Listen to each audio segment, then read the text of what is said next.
Hey, what's good, piece of South Stretford Post? How you all doing? And welcome to another instalment of This Podcast Will Kill You. Man United definitely killed us yesterday. Back with the mix and sound. I don't want to hear it. But we must. Yeah, it's Manchester United 1, Everton 1. Fantastic. And sort of predictable, wasn't it? We all knew that we probably would struggle against Everton, given we've beaten two of the best sides in the country. Second and third, some would argue. And then we blow it against Everton.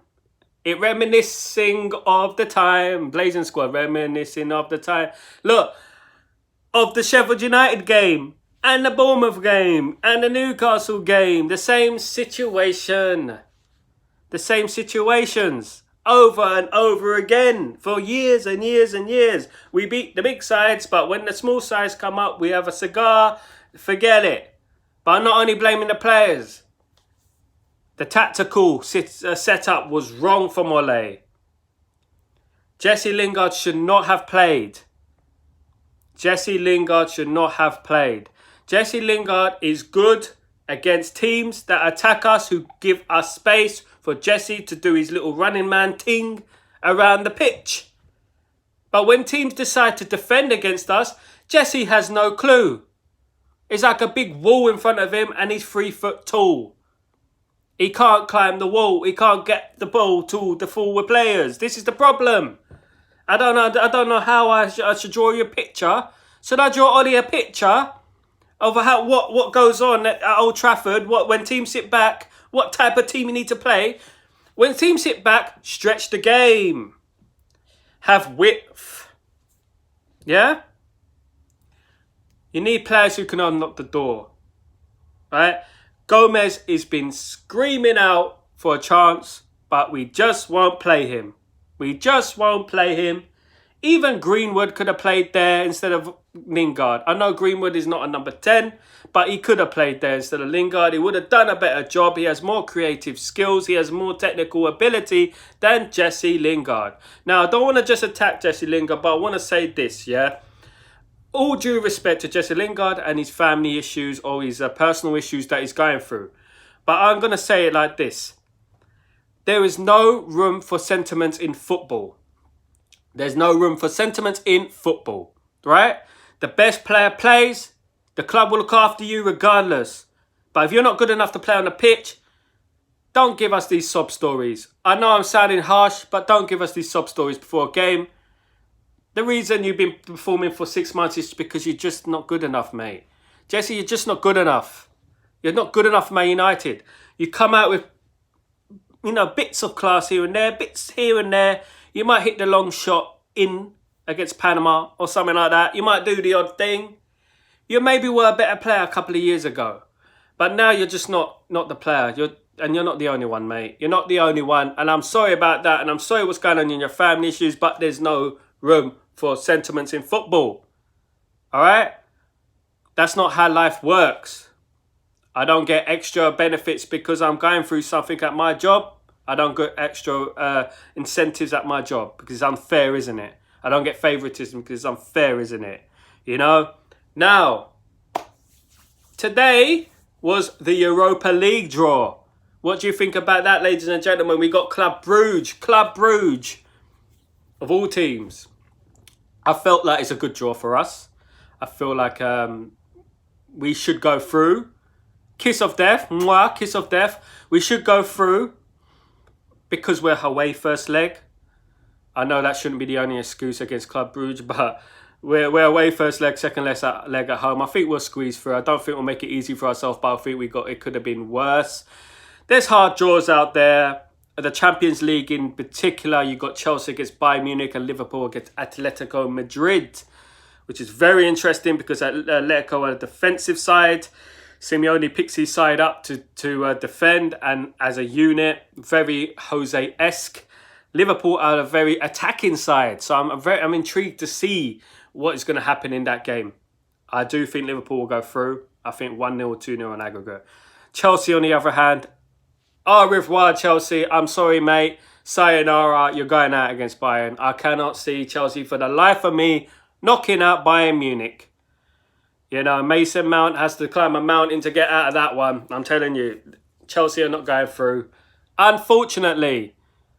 Olympiacos, Arsenal in Europa League. Olympiacos all day long. Olympiacos are going through. Arsenal, they've had their chance. They're going out. I think they're going out. I know you're going to say otherwise, but I think Arsenal are going out of the Europa League.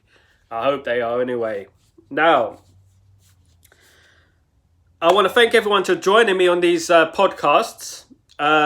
This is just the beginning for me. This is just a little, I won't call it an experiment, but I have got things coming in regards to this channel, right? And I want you to all keep an ear out for what I'm going to be doing, because I will keep you updated, and I will be posting up updates on my in my Twitter. I don't want it to be like another podcast. I don't want it to be like everyone else, because on this podcast, I will be talking about a lot of things, not just football, not just Manchester United. I'll be talking about other football teams. I'll be talking about other sports and music, because I'm a music man. Dun, dun, dun. I'm a music man. Now, the first subject I'm going to bring in, which is off topic, is Biggie against Tupac. Biggie against Tupac. Throughout my life, I've had this debate with people. I've had this debate from the beginning of time, it seems like. Who's the better rapper? Biggie or Tupac? Now, people would argue, Biggie's flow is better. Biggie's flow is better. Nah, Biggie's flow is not better. Biggie was just more commercial. Biggie appealed to the more richer folk. Biggie appealed to the person who's got more of a comfortable upbringing. Whereas Puck appealed to the people on the street, the single mothers, the people who were having difficulties in life. I.e. myself, at the time, I listened to Puck. I listened to Puck because he related to me, right? And he gave me a story that matched my story, if you know what I mean. You know, and I related to what he had to say. So for me, Tupac was more than a rapper also. He was an activist. He was way ahead of his time. He made Biggie. He gave Biggie his chance. But he was not better. Biggie was not better than Tupac. He was not better. And I would say this again. Tupac versus Biggie. If it was a boxing match, it would be Tupac after the third, fourth round all day long. Tupac is a beast. But all due respect to the both, I've been told to answer this question. And here you are. Tupac is the main man. Tupac is better than Biggie. Rest in peace to both of them. Yeah. Now, what's coming up? Manchester United will be playing Watford next week. And I will be in Italy working on a couple of projects. I will be in Italy working with Fiorentina. Believe it or not, I'll be at Fiorentina and I'll be doing my podcast over there to give you a little European flavour, you know, a bit of European flavour right there, a bit of ricotta, you know what I mean, a bit of Florence, you know. I will also be working with Pisa, the Leaning Tower Pisa. Yeah, I'll be working with Pisa Football Club, and I will be giving you a little podcast. I have a lot of my contacts are in Italy, so I hope you can join me for that. Now, thank you everyone for joining me today. I hope you have a fantastic week. I hope it's a positive, productive week, and I hope we can get it in, yeah? You lot all the best. This podcast will kill you. Man, if you tolerate this, then your children will be next. Will be next, will be next, will be next. I don't know why that song came to my head, but it just did. What can you do? What can you do? It just came to my head. You know what I mean? Oh my goodness me. I don't know why it did. But anyway, all the best to you lot. Thank you for tuning in. I hope to see you guys around, yeah? Peace.